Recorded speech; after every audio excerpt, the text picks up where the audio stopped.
Assalomu alaykum. Men Hikmatullo. Asosan dasturlash bilan shug'ullanaman, lekin yaqindan beri kiberxavfsizlikni ham jiddiroq o'rganyapman.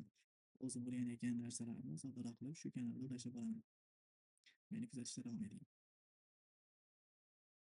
Keling, vaqtni cho'zmaymiz. Bugun Trade.me Offensive Security intro xonasini ko'ramiz. Bu yerda Offensive Security o'zi nima, etik xakerlar aslida nimalar bilan shug'ullanadi va oddiy bir saytga hujum qanday amalga oshirilishini ko'rib chiqamiz.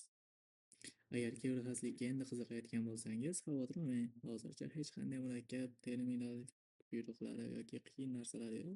Shunchaki etik xakerlar qanday fikrlashi va zaiflarni qanday topishni birga tushunib ketamiz. Xo'sh, hozir TradeHackMe'dagi Offensive Security intro xonasidamiz. Agar TradeHackMe nima ekanini bilmasangiz, bu kiberxavfsizlikni amaliyot qilib o'rganadigan platforma. Bunda turli xonalar bo'ladi va kichik tasvirlarni bajarib, yangi narsalar o'rganasiz.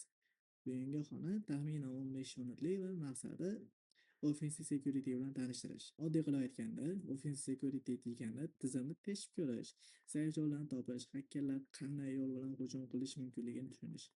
Lekin bu hammasi faqat qonuniy laboratoriya ichida bo'ladi. Maqsad buzish emas, himoyani kuchaytirish. Endi savolga keladigan bo'lsak, bu yerda tizimdagi zaiflikni topish uchun xuddi hacker kabi harakat qilish jarayoni qaysi biri deyapti. Bu yerda aytyapti Offensive Security, Defensive Security. Biz hozir Offensive Security, bizda to'g'ri javobimiz Offensive Security. Security. Biz bu yerga javob yozamiz. Javobni yozib checkni bosamiz.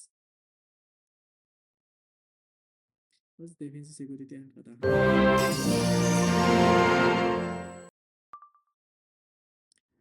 Xo'sh, endi ikkinchi tavsiyaga keldik. Hacking your first machine. Ya'ni birinchi mashinangizni, birinchi kompyuterni buzib ko'rish. Bu yerda bizga bitta lab mashina beriladi. Ya'ni bu real sayt emas, faqat o'rganish uchun tayyorlangan xavfsiz muhit. Bu mashina ichida fake bank degan oddiy bank sayti bor. Bizning vazifa shu saytdan yashirin sahifani topish va kichik bir zaiflikni tushunib ko'rish. Biz endi keladigan bo'lsak, bizda birinchi qadaming terminalni och deyapti ekan. Bizda mashina yaratadigan, fake bankga kiradigan, hammasi yaxshi. Endi biz bu yerdan terminalni tanlab ochamiz. Bizda terminal ochildi. Terminal bu oddiy qilib aytganda kompyuter bilan yozib gaplashadigan joy. Ya'ni yozib buyruqlar orqali kompyuterni boshqarsa bo'ladi. Xo'sh, endi ikkinchi qadamga o'tamiz. Use GoBuster. Bu yerda bizga GoBuster degan tul beriladi. Oddiy qilib aytganda, bu sayt ichida yashirin sahifalarni qidirib topadigan dastur. Ya'ni xuddi yashirin eshiklar qayerda deb tekshiradigan narsa. Mana bu yerda aytyapti, biz bankning ichida yashirin admin sahifalari bo'lishi mumkin. Shularni topamiz. Chunki ba'zi sahifalar ochiq bo'lmaydi, lekin baribir serverda turadi. Hop, endi bizga bu yerda bitta command berilgan ekan. GoBuster degan mana bu. GoBuster deyapti, minus uyimiz nima bu? Parametr hisoblanadi. Tekshirish kerak bo'lgan veb-saytda URLni beramiz. GoBuster ishlayapmiz. Fake bank ichida wordless bu ichida o'sha fake bankimiz ichida qidiriladigan so'zlar ro'yxati bizga oxirgi kelayotgan dir sayt ichidagi papkalarni qidir degan. Oddiy qilib aytganda, bu saytni yashirin joylari bormi deb tekshiradi. Va hozir biz buni ishlatib ko'ramiz, nima bo'lar ekan. Ko'p yo'qoldi. Bu terminalga o'tib ishlatyapman. Bizda ishlayapti. Ozgina vaqt olishi mumkin. Finish chiqdi. Xo'sh, ko'rib turganingizdek, ikkita narsa chiqdi. Bizga qiziq bo'lgan narsalardan biri bu bank transfer. Ya'ni biz bu veb-saytimiz ichida bank transfer degan joyga to'g'ri kiramiz. Endi biz bekka bank transferiga kirib ko'ramiz. Terminalimizni ochib turib, bank transferda biz qolamiz va URLga qo'shimcha qilib qo'shamiz.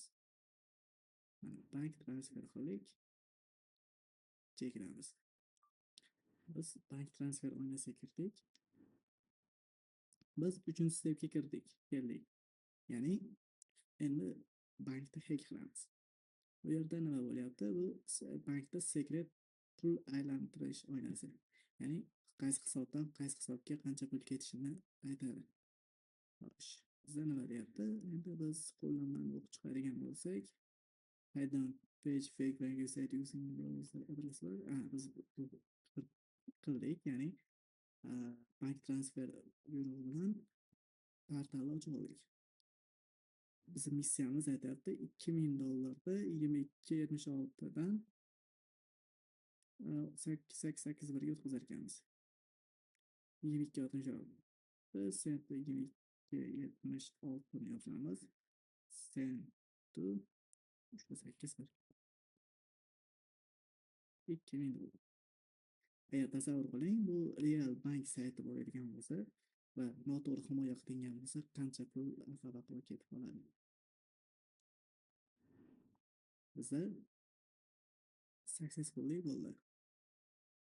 Endi o'zimizni dashbordimizga qaytib ko'ramiz. Ya'ni nima bo'ldi? Mana bizga fake bankdan $2000 pul tushdi. Ya'ni balansimiz minusdan 766 bo'ldi. Endi bizga info beryapti. Sen congratulations, you hacked the bank. Sen bankda hack qilding. The answer to the hack me question is bank hacked. Biz buni ko'p yuboramiz. Ya'ni hack me question da javobi bank hacked ekan. Biza javobi nima? Mana bu yerga qo'yamiz. Bu yerda bank chiziqcha yozamiz.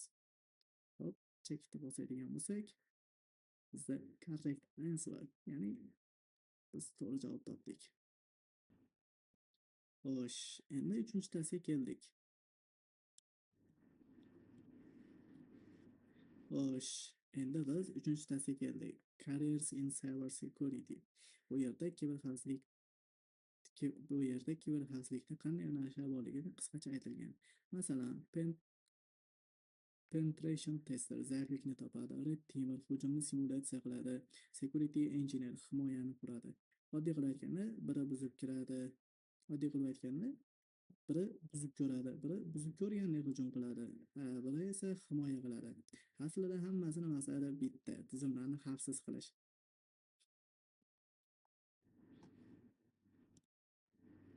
Shu bilan bugungi Trade Hack mehmonamiz tugadi.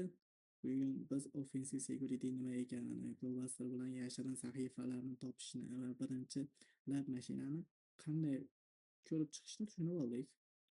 Ya'ni biz ko'rdik birinchi bankimizni. Eng muhimi kiberxavfsizlik qo'rqinchli narsa emas, hammasini asta-sekin tushunadigan jarayon.